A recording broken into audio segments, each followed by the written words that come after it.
భారతీయుడా మేలుకో. భారతదేశం లౌకిక రాజ్యం. మన భారత రాజ్యాంగం ప్రకారము సువార్త ప్రకటించుకోవడానికి లేదా ప్రతి మతము కూడా వారి యొక్క మత విశ్వాసాలను ప్రకటించుకోవడానికి హక్కు ఉంది.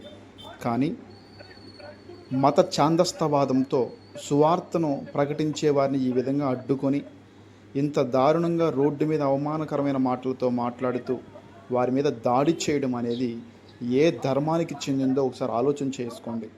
నీవు కూడా రేపటి దినమున యేసు ప్రభువుని నమ్ముకుంటే, ఆయనే నిజమైన దేవుడని నువ్వు నమ్ముకుంటే, రేపటి దినమున నిన్ను కూడా ఒక కుక్కలాగా ఒక నీచమైన అపహాస్యపు ధోరణితో నిన్ను మాట్లాడుతూ నిన్ను అవమానపరుస్తారు.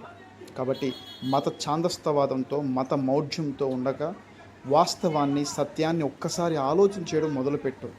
మనిషిని మనిషిగా ప్రేమించలేని మతం మనకు అవసరమా? హింసను కోరుకునే మతం అవసరమా? ప్రేమించడం చేతకాని మతం మనకు అవసరమా?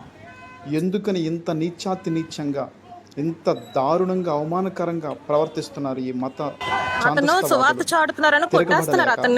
లేదంటే తిరిగి దాడి చేసి వారిని కూడా అపహాస్యం చేయలేక? ఇది క్రీస్తు ప్రేమ.